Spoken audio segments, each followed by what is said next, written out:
Hey everyone, I hope y'all are doing well. I wanted to take just a second and do a video about the upcoming assignment, the learner accommodations and instructional modifications in the mathematics classroom for students with learning disabilities. Yes, the longest titled assignment in the history of assignments. I know the one video I did about this a while back. It was very quick because it was at the end. I ran out of time after talking about the other assignments, and I've had a few questions. So I did just want to try to clear it up a little bit. If you have already submitted your FlipGrid, I assure you you're fine. I think a handful of you have already submitted. I looked at them quickly and they honestly looked fine. So if you already submitted, no worries. If you want to submit a second one, if you're like, oh, I was really way off base and you want to submit another FlipGrid post, you can. But if you've already submitted it, don't worry about it. So the assignment, and I do apologize because I'm at my house and there's something going on at my neighbor's house. So there's dogs and people and my dog's barking and Taco, their dog's barking. So if you hear Georgia, I apologize. I know I love their dog's name, Taco. But anyway, all right, so let's talk about the learner accommodation. So a few weeks ago, we did the IRIS module, right? You all worked through the IRIS module, high quality mathematic instruction, what teacher should know. So this document kind of goes along with that module. Under, in the IRIS section, there's all these options for other resources, and this is one of those kind of other resources. I am changing. I used this same document last year, but I changed the assignment, and as of now, I'm not sure if I love it or hate it. So any feedback you have at the end of the semester, when you do the the online course evaluations, would be very helpful. So I want you to get the content. And again, I don't love how I did the assignment last year. So I said, okay, let me try something different. I don't know if I'm going to love it this year either. All right. But what you're going to do, it's a FlipGrid post, right? You all know how to do that by now.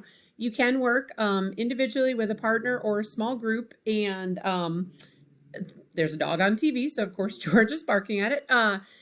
If you work with a partner or a small group, I don't know that there's a way for 3 of you or 2 of you to post to one FlipGrid post together. You know what I mean? So it's fine if you're in a group of students A, B, and C, and you all as a group say, okay, student A is going to be the one on the camera saying, oh, this is for students A, B, and C. Here's what we came up with, right? As long as you all are working together and there's one person that doesn't mind doing that extra little bit of being on video, it's fine to just submit one video, one FlipGrid post. Just make sure to include everyone's names on there. Okay, so you're going to read the document. I'm going to show you the document in just a second that goes along with the above IRIS module that we were just talking about. You will summarize the chart of accommodations and modifications to support students with the learning problems discussed in the chart. And there's all these different, that should be a comma, y'all. There are all these different categories. Oh, it's not letting me, sorry. So I'll get to that in just 1 second. To become familiar with possible accommodations and modifications to ensure that learning takes place for your future students. And, maybe thinking about now that some of you are out starting your practicum hours. If you're taking 764, thinking about some of the students you're seeing, any accommodations you're already seeing that CT is doing or that are happening, for those students, and think about how what you're seeing or what you could do in the future could relate to these areas. And again, I'll come back to those in just 1 second. So you'll make a FlipGrid post to summarize at least 4 of the accommodations modifications and share how you are using, have used, could use with students who struggle in the area of mathematics. I was going to say in the area of disabilities, but in the area of mathematics. Okay, so what I want you to think about, so I'm just going to close this down. Okay, so here's the document. It is under the assignments tab under the, learner accommodations and modifications in math. So if you just click, I know I have it open, so I'm just going to click right here. So learner accommodations, instructional modifications, mathematics classroom for students with learning disabilities. Again, that's where the title came from. I didn't make it up. All right, so you're going to think about, the strategies that we're going to talk about in just 1 second. Are designed to assist teachers to effectively teach mathematics concepts and skills to students who are experiencing difficulty learning math. The charts provide teachers with suggested short-term strategies for students with learning disabilities in the classroom, tools to assist in planning instructional delivery and assessment, and suggested interventions that require teachers to think strategically in planning an appropriate environment for learning. Okay, so how are you going to arrange the classroom? How are you going to physically design the classroom? And how are you going to make resources available for all your students? And, most of you, if not all of you, may end up in special ed, either self-contained, resource, learning skills, study skills classrooms, but some of you may end up in gen ed classrooms. So how are you going to make the materials and the resources accessible to all your students? We come back to that kind of overarching topic at the end of the semester, when we'll talk about universal design for learning. Okay, so you can use the charts to match a learner accommodation or instructional modification with a specific disability, but they're really just suggestions. Do not replace the use of effective instructional strategies in math. So, I thought it was a really nice compliment, this document, to both the IRIS module and the textbook, which is just full of, effective instructional strategies. Okay, so this is where it gets a little tricky. The chart is divided into several sections. Each section is dedicated to a learning problem that mathematics students with learning disabilities often display in the classroom. Okay, so these are all kind of categories or, actual learning problems. So one kind of category is inattention distractibility, right? You all are probably sitting there thinking, oh yeah, I can name 4 students that have inattention distractibility when we are trying to teach them math. Okay, another area might be organization. Oh yeah, I know that one student, they have a really hard time lining up the problems on their paper, so their place value is off every single time. Okay, the next kind of category, following directions. Oh yeah, I have students that, they don't know, they don't understand how to draw, a rectangle, how to, what the first step is when they're computing the area, whatever, right? Memory recall. Well, some of that might even be basic facts. Even though some of your students might be, in 11th or 12th grade, they might struggle with that recall and that memorization of those basic facts that should have happened many, many, many years ago, right? But these kids have learning disabilities. They struggle. They're going to struggle, okay? And then the last area is understanding/comprehension. Yes, even in math, there's comprehension. Think about word problems. Think about, that task presentation that I had you watched. And again, there was a reason for all that. Think about the comprehension and the understanding and the unfamiliarness. Is that a word? In math, we don't use math vocabulary all the time. We don't speak in math language all the time. As much as I would love it, it doesn't happen. All right, so those are kind of the areas. All right, so you're going to come down here. So here's kind of the first area, inattention distractibility. And then they divided it into the environment and instructional delivery.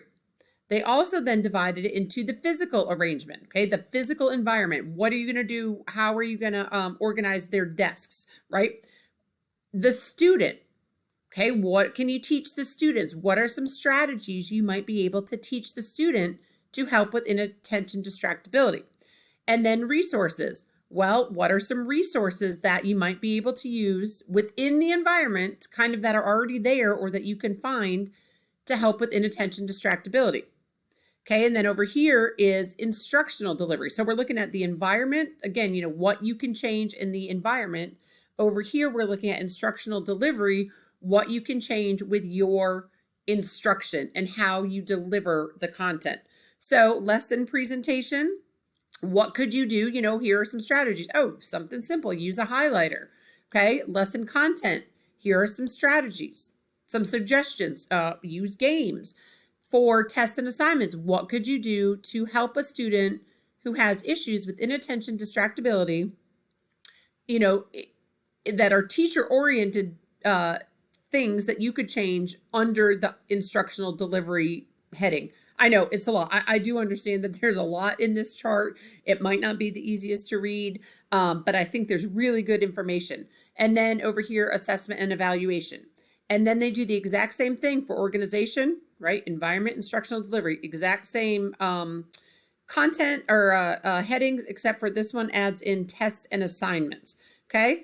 Following direction, environment, instructional delivery. And these are the more teacher-oriented ones, right? What changes can you make in your behaviors? Memory and recall, environment, same. Physical arrangement, student resources, instructional delivery, lesson presentation, content, tests and assignments, assessment and evaluation. And then problems with understanding and comprehension. Again, here's the environment, and here's the instructional delivery. Okay, so what you're going to do, I'm going to go back to the syllabus. So what you're going to do, you're going to choose at least 4 of the accommodations. All right, and so go back to that. So you could say, you know, problems with understanding and comprehension, teacher-oriented, and choose 1 from down here. Okay, then you could choose 1 from over here. Then you could choose, I don't really want to do following directions. You could choose 1 from here. And then maybe you could choose 1 from here. And so you don't have to come up with the strategies yourself. You're going to use the strategies that they have provided with you or to you, and think about how you could implement those in your current classroom, in your future classrooms, you know, with students who struggle with math. What changes, what strategies, what techniques can you implement to make A, your teaching more effective, but B, to make their learning happen, right? We want to make sure that learning is happening in math. So you do not have to say, okay, inattention distractibility, let me summarize every single little cell under inattention distractibility. No, that's not what it is. So it's a lot easier than that actually. So again, you're just going to choose 4. So maybe you want this box. Maybe you want this box. Maybe you want this box. And maybe you want this box, right? So you're going to choose 4, and be clear though when you set, you know, so you would say, okay, memory and recall, instructional delivery, and it's under assessment and evaluation. And then you could summarize, summarize, you know, this box, this accommodation or modification, and go into some detail. So this should be a little longer post than like 2 minutes. I don't want you to just say, oh, reteach concepts often. Well, that just means I'm going to teach them again. Well, give me some examples. Think about things that you've seen. Think about things that you've read about. Think about any of the content we've discussed so far. Think about the IRIS module. You know, if you want to go back to that, anything that we've talked about that you have learned about, think about ways that you can, well, what does reteach the concepts mean? Oh, well, I could, you know, use this, I could use this, I could use this, and try to be explicit and specific about how you could use these accommodations and modifications. Okay, so I know it's a lot. I know that chart again is a lot, but I wanted to expose you to the content. That is the point of that. Okay, so again, make a FlipGrid post. You're going to summarize at least 4 of the accommodations, modifications that are already there for you, and then share how you, again, are using, have used, could use with students who struggle in the area of mathematics. Okay, hopefully that helps a little bit. And then again, you will go to, I know I'm running out of time again, y'all, story of my life. Then you're going to go to the FlipGrid post, and we'll see if it lets me log in while I'm talking. And I have like a minute. Okay, so I just thought it was funny. Let's just drop everything to accommodate Sheldon. And so here is where you will do your response. Okay, so there are about 10 of you. And again, I glanced at them. They all looked fine. Don't feel you have to resubmit. But for those of you who have not submitted, this is where you will do it. Okay, so just thinking about how you can accommodate and make modifications for your students. I know it's a broad assignment. I know some people really like that, and I know some people really hate that. I try to make everyone happy, and as you all know, you can't. But I know it also is a very stressful, you know, semester, being out in the schools, uncertainty. So I'm trying to be as flexible as I can with the assignments without being too flexible. So you all are saying, what does she want? I don't understand this lady. So that's all I got. Hopefully this helps. And I will come back soon and do another video for this HLP high leverage practices assignment, because that one will be a little lengthy. All right. Have a good day.